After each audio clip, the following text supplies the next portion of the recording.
तो अब आपको बताते हैं कि इस पूरे विश्व में, इस पूरी पृथ्वी के ऊपर अगर कोई भी ये कहता है कि मैं कल की अवतार हूं, और कोई भी ये मानता है, उनको मानने वाला, कि हमारा गुरु, हमारा सतगुरु, हमारा शंकराचार्य, हमारा महंत कल्कि है, जिन लोगों ने कल्कि के नाम से धंधे शुरू कर रखे हैं, किसी के भी मस्तिष्क पे जो धार्मिक नेता है, धार्मिक, क्योंकि यहां पे स्पिरिचुअलिटी की बात हो रही है, यहां पे उस सायरन की बात हो रही है, जो हिंदू धार्मिक नेता होगा, जो गुरु होगा, जिसके विषय में कहा जाता है कि वो कल्कि है, वो जन्म ले चुका है, कोई कहता है वो प्रकट हो चुका है, कोई कहता है वो अपना काम भी शुरू कर चुका है, उसकी सबसे पहली पहचान, आप रूपा आनंद जी कह लीजिए, वैसे ये भविष्यवाणी तो नास्त्रेदमस जी की है, इन्होंने कॉपी की है, इनको नहीं पता था इन बातों का। तो उसकी पहचान इन्होंने बताई कि जो आंखों की दोनों बोहें हैं उनके मध्य वी का निशान होगा, अर्ध चंद्रमा का निशान होगा। तो अब वीडियो आगे जो बनने जा रहा है, अब यहां से मुझे सारे प्रमाण आप लोगों को दिखाने पड़ेंगे। मैं बहुत सारे लोगों का नाम बताऊंगा, लेकिन फिट किसके ऊपर बैठेगा ये आपने डिसाइड करना है। तो इस पूरी पृथ्वी पे, इस पूरे ब्रह्मांड में, खाली पृथ्वी नहीं, इस पूरे ब्रह्मांड में आध्यात्मिक क्षेत्र में यदि कोई संत है, महात्मा है, और जिसके विषय में, जिसको टारगेट करके नास्त्रेदमस जी ने बरसों पहले भविष्यवाणी की थी कि वो जो हिंदू सायरन, हिंदू संत होगा, जिसका पूरे विश्व पे एक छत्र राज होगा, जिसको पूरी दुनिया पूजेगी, और जो पूजने के लायक है, जिसका एक झंडा होगा, जिसकी एक भाषा होगी, बड़े बड़े राष्ट्रों के राष्ट्र अध्यक्ष यानी प्रधानमंत्री, राष्ट्रपति अपने राजकाज की शुरुआत उससे सलाह लेके किया करेंगे, यानी वो उन सब का धार्मिक गुरु होगा। उसके दोनों बाहों के बीच में वी का निशान होगा, अर्धचंद्र बिंदु, अर्धचंद्र आधा चंद्रमा की तरह होगा। और इस पूरे विश्व में अगर ये पहचान किसी आध्यात्मिक संत महंत या गुरु के ऊपर फिट बैठती है, पूरे विश्व में वो केवल एक ही महापुरुष है। उस महापुरुष का वो पवित्र नाम लेने से पहले, उस महापुरुष का वो पवित्र नाम लेने से पहले, क्योंकि बाइबल में एक जगह जिक्र आता है कि यहूदी लोग अपने परमेश्वर का नाम लेने से पहले जब वो बाइबल को पढ़ा करते थे, तो बाइबल में उस महापुरुष का, उस परमेश्वर का, जिसे भी वो कहते हैं या जानते हैं, मानते हैं, उनका नाम लेने से पहले वो लोग नहाया करते थे, स्नान किया करते थे कि हमारे खुदा का इतना नाम पवित्र है, इतना पाक है कि बगैर नहाए हम उसका नाम नहीं लेते थे। तो पुण्यात्माओं, जो पूरे विश्व की काया पलटेगा, विनाश के समय में उन आत्माओं को बचाएगा अपनी पावर से, जो प्राकृतिक आपदाओं को रोकने में समर्थ है, यूं हाथ कर देगा, अगर गिरता हुआ ग्लेशियर होगा वहीं टिक जाएगा। यूं हाथ कर देगा, सूरज अपनी जगह स्टेबल हो जाएगा। वो परम शक्ति है इस भारत देश की पवित्र भूमि पे। उस परम शक्ति का नाम लेने से पहले जितने भी आत्माएं उस परम सत्ता के संपर्क में हैं, मैं उन सभी से निवेदन करूंगा कि हम 2 मिनट के लिए उस वर्तमान के कल्कि अवतार, उस सुप्रीम, उस सायरन धार्मिक नेता, उस गॉड परमेश्वर अल्लाह का वो पाक पवित्र नाम सोशल मीडिया के माध्यम से, इस इंटरनेट के माध्यम से देश दुनिया तक पहुंचाने के लिए, लोगों को बताने से पहले 2 मिनट के लिए हम उनके चरणों की वंदना करेंगे। हम मानसिक उनके चरणों की सेवा करेंगे। उनके चरणों के ऊपर मानसिक क्रिया से स्वच्छ जल डालकर नीचे एक स्वच्छ पात्र रखकर फिर हम उनके मानसिक क्रिया से उस चरणा अमृत का पान करेंगे। उसके बाद हम उस महापुरुष का नाम इस जुबान से पूरे देश और दुनिया को आज इस लाइव शंका समाधान के माध्यम से बताएंगे।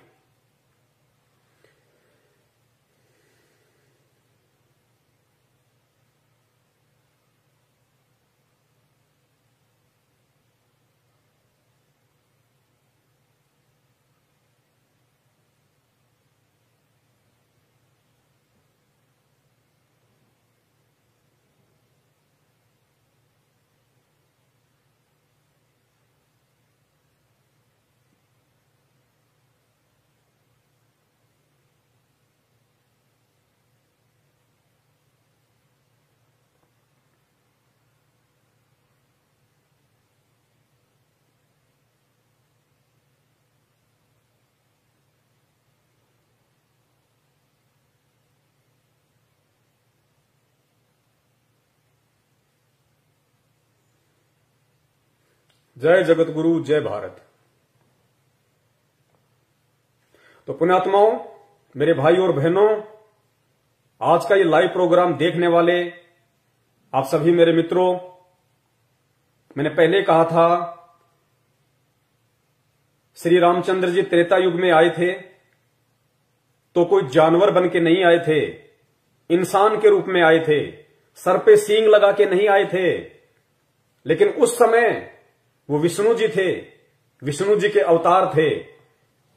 लेकिन इतिहास उठा के देख लो, क्या त्रेता युग में जिस समय वे धरती पे मौजूद थे, क्या किसी ने उनको भगवान विष्णु का अवतार माना? क्या किसी ने उनको भगवान की दृष्टि से देखा? किसी ने नहीं देखा। लोगों ने उनके साथ में वैर भाव किया। खुद उन्हीं के परिवार की उनकी एक सौतेली मां ने अपने पुत्र भरत को राजगद्दी प्राप्त करवाने के लिए उनको 14 वर्ष का या 12 वर्ष का जो भी था, उनको वनवास दिलवा दिया, जंगल में भटकने के लिए मजबूर कर दिया। क्या खुद उनका परिवार, क्या खुद उनकी सौतेली मां उनको भगवान मान पाई? ये इस बात का सबूत है, प्रमाण है कि खुद उनके घर वाले ही उन्हें भगवान नहीं मानते थे। रावण अगर उन्हें परमात्मा मानता, भगवान मानता, विष्णु का अवतार मानता, तो रावण को यह भी पता होना चाहिए था कि भगवान विष्णु की पत्नी उसकी मां के समान है। लेकिन उस दुरात्मा ने श्री रामचंद्र जी को विष्णु भगवान का अवतार नहीं माना और सीता जी का अपहरण किया। अयोध्या वासियों ने केवल एक अच्छा राजा माना, भगवान नहीं माना। द्वापर युग में आ जाइए, श्री कृष्ण जी, क्या जिस समय वो धरती पे 200 वर्ष तक रहे, क्या किसी ने उनको भगवान माना? क्या किसी ने उनको विष्णु माना? क्या किसी ने उनको विष्णु का अवतार माना? जरासीन, काल्यावन, पूतना, पता नहीं कितने नाम आपको अच्छे से पता होगा। सबने उनके साथ में वैर भाव किया, लड़ाइयां की। खुद का मामा दुश्मन हो गया। क्या खुद का परिवार उन्हें परमात्मा मानता था, विष्णु का अवतार मानता था? नहीं माना।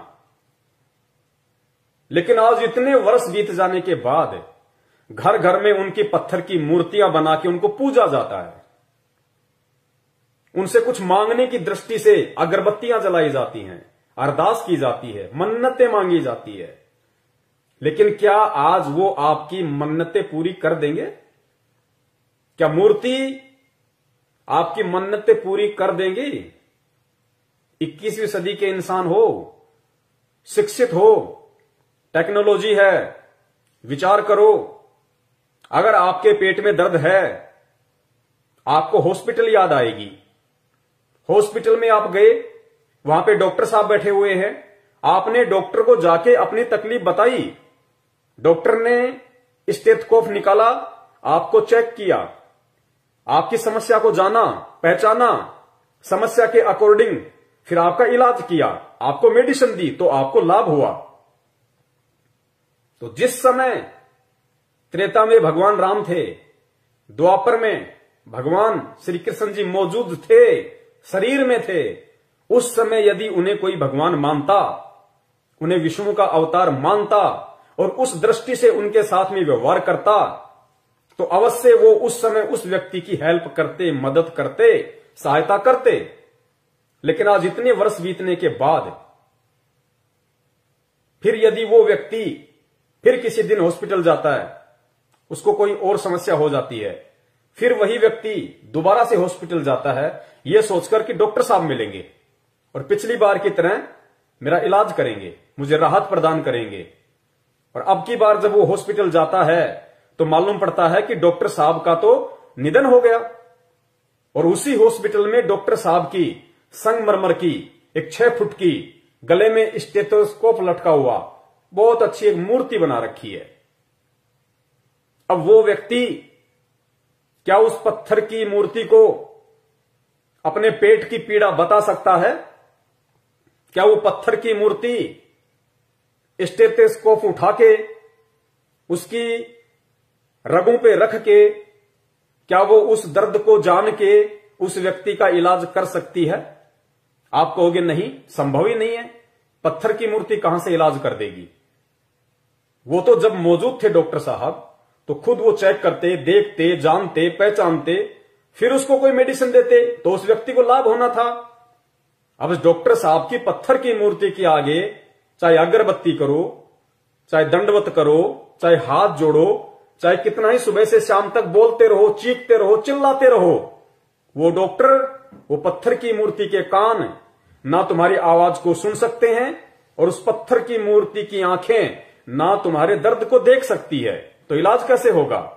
यही स्थिति वर्तमान में श्री कृष्ण और श्री रामचंद्र जी की मूर्ति बना के भगवान मान के जो पूजा जा रहा है, आप कंपेयर कर लीजिए।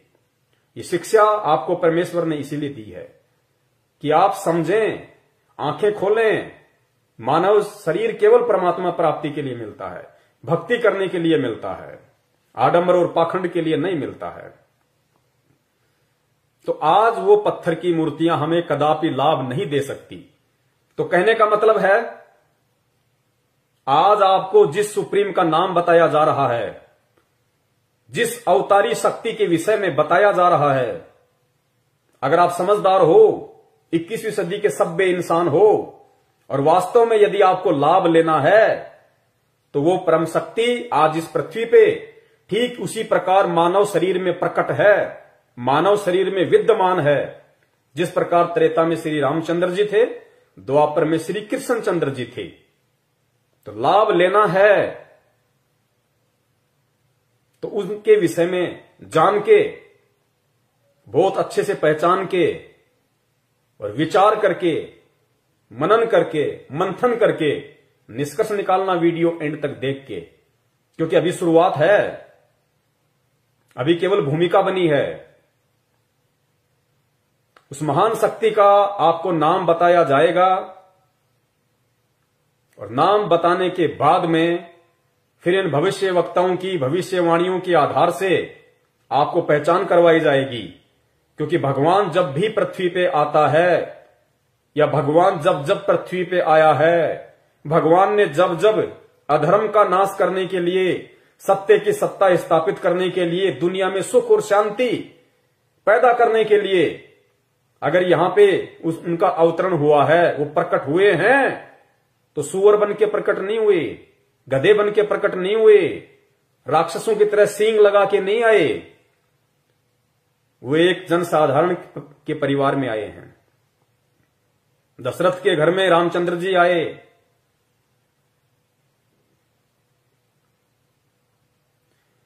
और द्वापर युग में नंद जी के घर पे श्री कृष्ण जी आए। इसी प्रकार वो परम शक्ति जैसी लीला विष्णु अवतार उन महापुरुषों ने की, वैसी ही लीला एक जन साधारण की तरह वो परम शक्ति जो ब्रह्मा विष्णु महेश से असंख्यों गुना ज्यादा पावरफुल है, वो आज इस पृथ्वी पे मौजूद है, जिसका गुणगान चारों वेद करते हैं।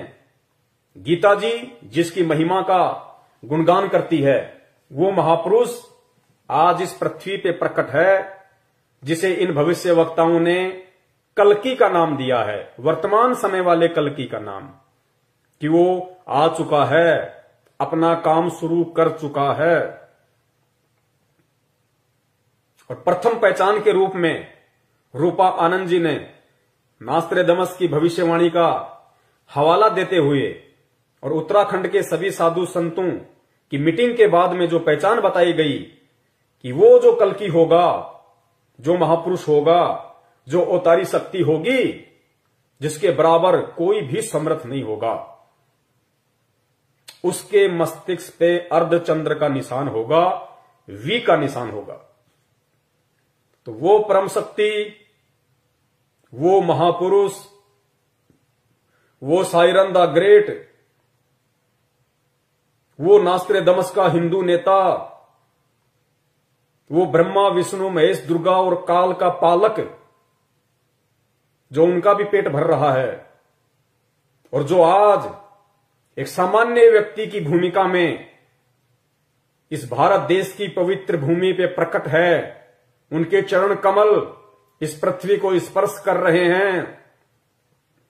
वो परम शक्ति गांव धनाना, जिला सोनीपत, हरियाणा, और उस परम शक्ति का नाम है परम पूज्य परम पिता परमेश्वर, सारी सृष्टि के रचनहार, कुल मालिक कबीर साहेब सतगुरु रामपाल जी महाराज।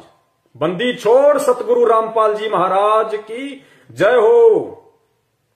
ये है वो परम शक्ति, वो अखिल ब्रह्मांड का स्वामी, वो जगत गुरु, वो नारायण, जिसकी कथाएं भगवान विष्णु को केंद्रित करके सुनी और सुनाई जाती हैं, जिसकी महिमा का गुणगान हिंदू धर्म के चारों पवित्र वेद करते हैं, मुसलमान भाइयों की कुरान शरीफ करती है, सिखों का गुरु ग्रंथ करता है।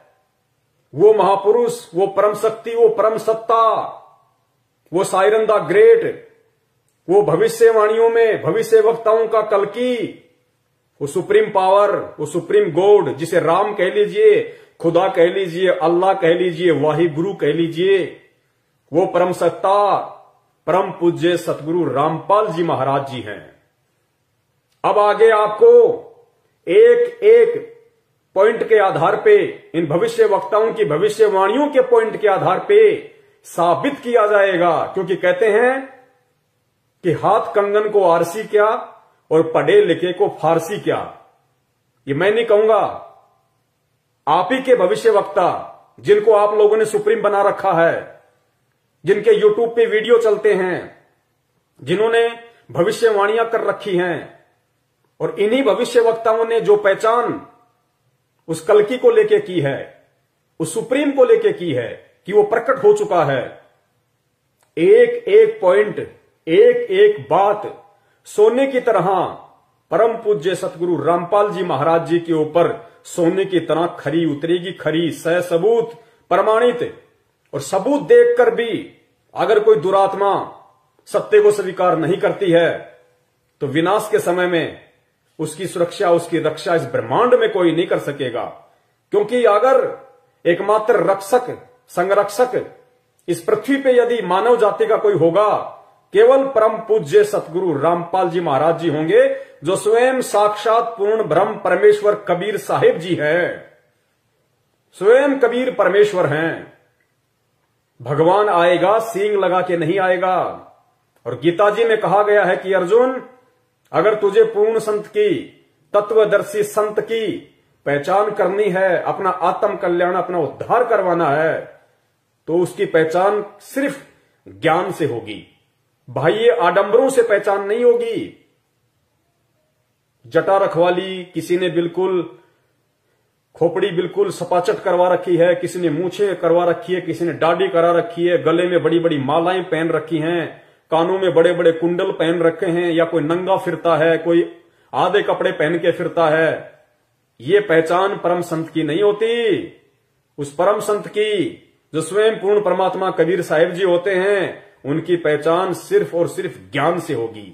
कौन से ज्ञान से? जो पवित्र गीता जी में वर्णित है, जो पवित्र चारों वेदों में वर्णित है, जो पवित्र मुसलमान धर्म की कुरान शरीफ में वर्णित है, जो पवित्र गुरु ग्रंथ साहिब जो सिखों का है उसमें वर्णित है। बाइबल में जिसकी पहचान है, केवल वही एकमात्र परम सत्ता, परम शक्ति, सुप्रीम सायरन, कल्कि, उनको कुछ भी कह लीजिए, क्योंकि सारी उपमाएं केवल उस परम पिता परमेश्वर के लिए हैं, जो परम पूज्य सतगुरु रामपाल जी महाराज जी के रूप में धरती पे प्रकट हैं। तो वो जो अर्धचंद्र की जो बात कही गई है, वी फॉर विक्ट्री की जो बात कही गई है, इस पूरे ब्रह्मांड में आध्यात्मिक क्षेत्र से जुड़ा हुआ यदि कोई संत, महात्मा, पीर, पैगंबर, कुतुब, ओलिया, काजी, मुल्ला, पंडित, शंकराचार्य, संत, महंत, पादरी, पोप, अगर कोई है इस दुनिया में जिसके मस्तिष्क पे, जिसकी बाहों के मध्य अगर अर्धचंद्र का साइन है, वी का निशान है, केवल वो महापुरुष परम पूज्य सतगुरु रामपाल जी महाराज जी हैं।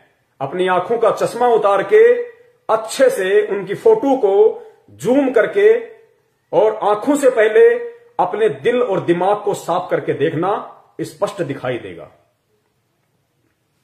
प्रमाण आपको दे देते हैं। हालांकि मैं फोटो दिखाऊंगा, आपको साफ दिखाई नहीं देगी। इंटरनेट से देख लेना, यूट्यूब पे देख लेना, गूगल पे देख लेना। लाखों की संख्या में परमपिता परमेश्वर जी के संत रामपाल जी महाराज जी रूप वाले, स्वरूप वाले इस बॉडी की, इस चेहरे की फोटोएं डली हुई है। आंखों से पहले दिल और दिमाग को साफ करना मत भूलना। स्पष्ट दर्शन देगा परमेश्वर, स्पष्ट दिखाई देगा। सुनिए, परमपिता परमेश्वर सतगुरु रामपाल जी महाराज जी ने अपने सत्संगों में बहुत समय पहले ही इस बात का जिक्र कर दिया था। अपने बच्चों को दृढ़ता देने के लिए, अपनी पहचान करवाने के लिए नास्त्रेदमस की इसी भविष्यवाणी को पढ़ा के, जिक्र करके सुन लीजिए। 1999 में ये क्या बोला गया है कि एक ऐसे व्यक्ति ने जन्म लिया है जिसकी अकेले ही उत्पादित शक्ति किसी भी शक्ति संपन्न राष्ट्र के बराबर होगी। वह एक भाषा, एक संस्कृति, एक धर्म की आचार संहिता सर्जन करेगा। यह देखिएगा 43 पृष्ठ पे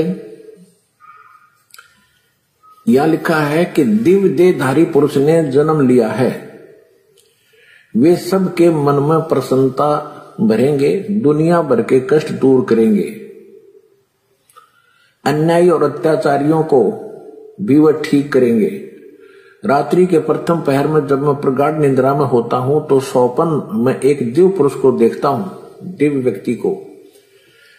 किसी जलाशय के निकट बैठे हुए इस योगी के मस्तक में दोनों भावों के जहां मिलती हैं तो उसमें अर्ध चंद्रमा के दर्श होते हैं। उसके बाल सफेद हैं, सुब्बर वेशभूषा है या निशादान सुंदर, वर्ण गौर है, गोरा कलर है तथा पैरों में चर्म विहीन पाहन यानी पादुकाएं हैं। बिना चमड़े की जूतियां पहनता है। आज तो हमने पूरे अनुयायियों से कोई बैन लगा रखा है कि चमड़े की जूती तुमने पहननी है नहीं, मैं तो पैरूं था कितने। देखिए, परमपिता परमेश्वर जी ने, जो दुनिया का सायरन है, दुनिया की नजरों में कल्कि है, महापुरुष है, उन्होंने अपने बच्चों को सत्संग के माध्यम से काफी वर्ष पहले ये संकेत कर दिया था, इशारा कर दिया था, नास्त्रेदमस जी की भविष्यवाणी का जिक्र करते हुए। उन्होंने जो अर्धचंद्र की बात अपने सत्संग में बताई है, लेकिन खुल के नहीं बताया, क्योंकि अब वो ये नहीं कहेंगे कि बच्चों मेरे मस्तिष्क पे अर्धचंद्र का निशान है। समझदार को संकेत काफी होता है। आगे नास्त्रेदमस जी ने कहा कि वो जो हिंदू संत होगा, वो जो सायरन होगा, वो चर्म विहीन पादुकाएं पहनेगा। चर्म विहीन मतलब बिना चमड़े के चप्पल और जूते पहनेगा। इस पूरे विश्व में केवल एक परम पूज्य सतगुरु रामपाल जी महाराज जी ही वो परम संत हैं जिन्होंने अपने जीवन में कभी भी चमड़े की किसी भी वस्तु का प्रयोग नहीं किया।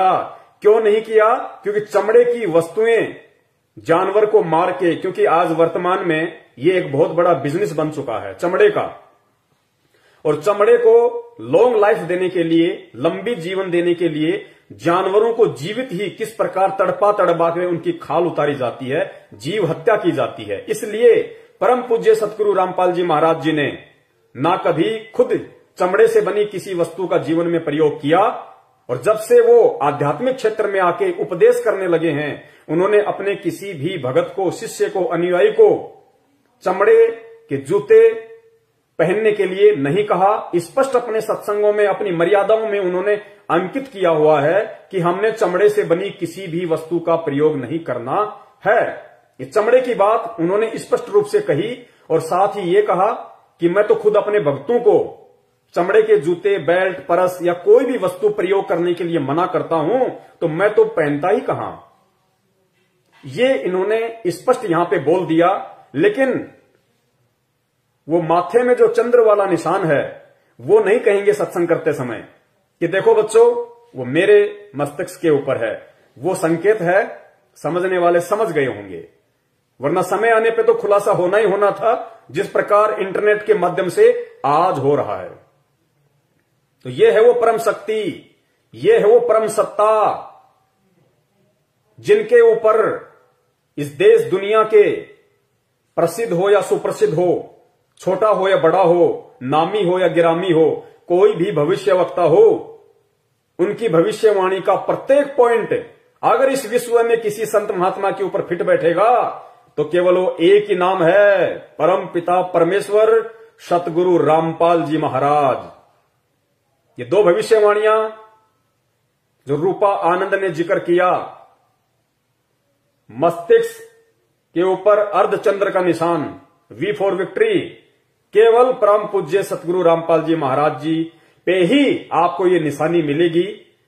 अन्य जितने भी संत महंत शंकराचार्यों के शिष्य भगत अगर ये प्रोग्राम देख रहे हो तो आप अपने गुरुदेव के मस्तिष्क पे कभी आपको उनसे मिलने का मौका मिले, आराम से चश्मा उतार के देख लेना, आपको ये साइन नहीं मिलेगा। केवल उसी पे मिलेगा जो पूर्ण ब्रह्म परमेश्वर है, साक्षात कबीर देव है। दूसरा, नास्त्रोदमस ने चमड़े का जिक्र किया, तो ये भी केवल सिर्फ और सिर्फ उसी परम संत के ऊपर खरा उतरेगा, क्योंकि भविष्यवाणी बहुत समय पहले हो चुकी थी और परमपिता परमेश्वर ने कभी भी चमड़े से बनी वस्तुओं का उपयोग नहीं किया। उल्टा अपने शिष्यों को भी प्रयोग करने से सीधा सीधा मना करते हैं कि अगर मेरी इन मर्यादाओं का कोई उल्लंघन करेगा उसे मेरा शिष्य कहलाने का कोई अधिकार नहीं है। स्पष्ट तौर पे वे मना करते हैं कि मुझे आश्रम में भीड़ इकट्ठा नहीं करनी है। आगे चलते हैं, आगे देखिए, रूपा आनंद ने संत जय गुरुदेव जी की जिस भविष्यवाणी का जिक्र किया था, देखिए जय गुरुदेव जी की भविष्यवाणी इस पूरे ब्रह्मांड में, इस पूरी पृथ्वी पे अगर किसी आध्यात्मिक क्षेत्र से जुड़े हुए संत महात्मा गुरु से मिलती है तो वो केवल एकमात्र परम पूज्य सतगुरु रामपाल जी महाराज जी हैं। 8 सितंबर 1971 को ये पूरी दुनिया जानती है, शाकाहारी बाल संघ जो पत्रिका है, आज से लगभग 50 वर्ष पहले जो छपने लगी थी, जय गुरुदेव पंथ के मेरे भाई बहन अच्छे से जानते होंगे इस बात को कि संत तुलसीदास जी ने शाकाहारी बाल संघ एक पत्रिका निकाली थी और उन्होंने जितनी भी भविष्यवाणियां की वो भविष्यवाणियां उस समय उन पत्रिकाओं में लिखी जाती थी, उनका प्रचार प्रसार किया जाता था। और जय गुरुदेव जी की जो एक भविष्यवाणी है उसके विषय में आध्यात्मिक क्षेत्र से जुड़े हुआ लगभग प्रत्येक व्यक्ति परिचित है। 8 सितंबर 1971 को उन्होंने क्या भविष्यवाणी की थी? उन्होंने कहा था कि जिस अवतारी शक्ति के विषय में मैं बार बार जिक्र करता हूं, जिसके विषय में मैं हर बार कहता हूं कि विनाश का समय आने वाला है, घोर कलयुग आने वाला है, उस विनाश के समय में यदि कोई बचाव करेगा, रक्षा करेगा, केवल वो अवतारी महापुरुष है जिसका एक झंडा होगा, जिसकी एक भाषा होगी। एक झंडा और एक भाषा का मतलब क्या है? एक झंडे का मतलब है जिसका एक छत्र राज होगा, और एक भाषा का मतलब पूरे विश्व में केवल उसी का एक ज्ञान होगा, जिसका एक झंडा और जिसकी एक भाषा होगी। पूरे विश्व में केवल उसी का राज होगा और पूरे विश्व में केवल उसी का एकमात्र ज्ञान होगा। उसको कहते हैं एक झंडा और एक भाषा। तो 8 सितंबर 1971 को जय गुरुदेव जी ने सार्वजनिक तौर पे सत्संग करते हुए कहा था कि आज वो महापुरुष जिसके विषय में मैं बार बार जिक्र करता हूं, जो देश दुनिया की काया पलट करके रख देगा, आज वो महापुरुष 8 सितंबर 1971 को पूरे 20 वर्ष का हो चुका है। पूरे 20 वर्ष का एग्जिट। और अगर अभी से उसका पता बता दूं तो लोग उसके पीछे पड़ जाएंगे। अभी ऊपर से आदेश पता बताने का नहीं हो रहा है। तो पुण्यात्माओं, इस पूरे विश्व में जितने भी लोग किसी न किसी संत महंत महात्मा शंकराचार्य से जुड़े हुए हैं, चाहे वो किसी भी धर्म के हों, आप अपने गुरुदेव की डेट ऑफ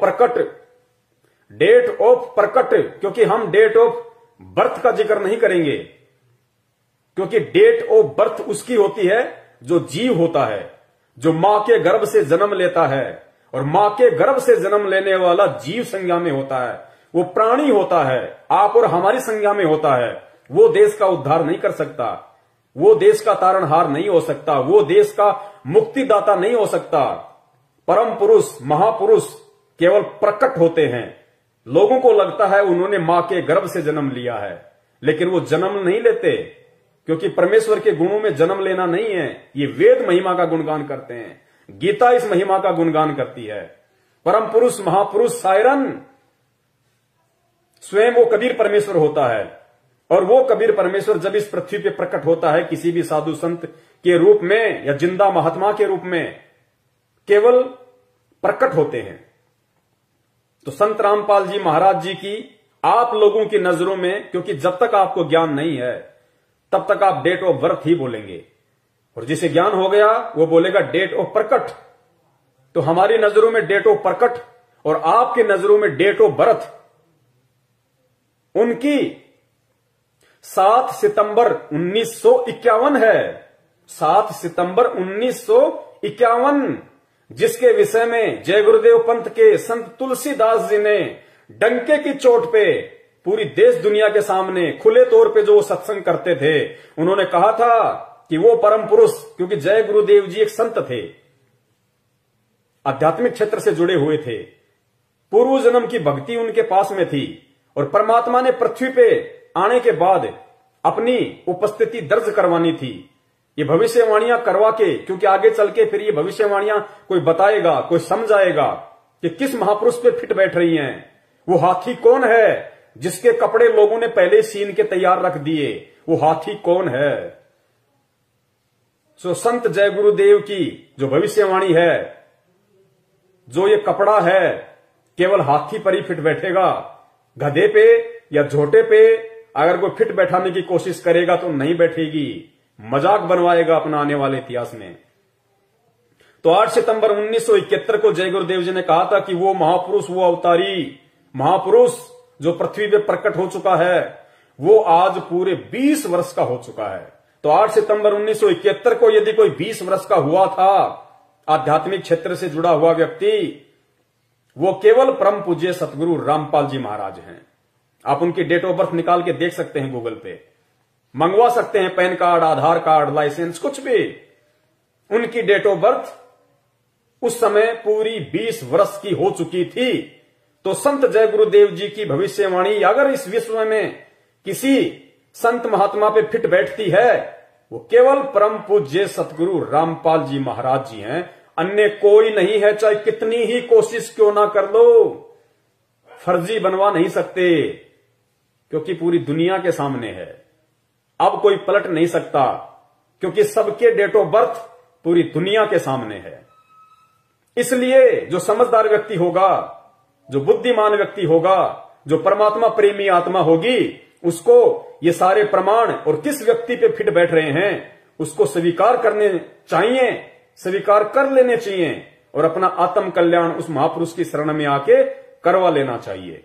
अब सुनिए परम पूज्य सतगुरु रामपाल जी महाराज जी का एक छोटा सा सत्संग, जिसमें उन्होंने जय गुरुदेव पंथ के संत तुलसीदास जी की उस भविष्यवाणी को उन्हीं की शाकाहारी पत्रिका से पढ़ के बनाया सुनाया है। सुनिए।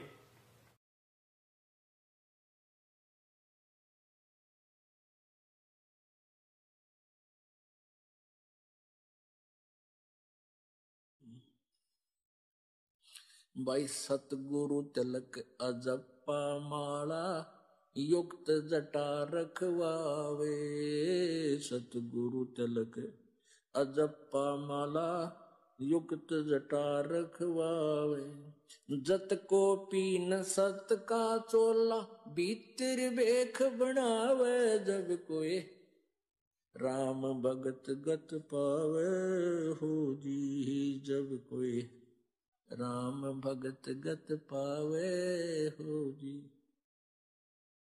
भाई लोक लाज मर्याद जगत की तरण जो तोड़े बगावे, लोक लाज मर्याद जगत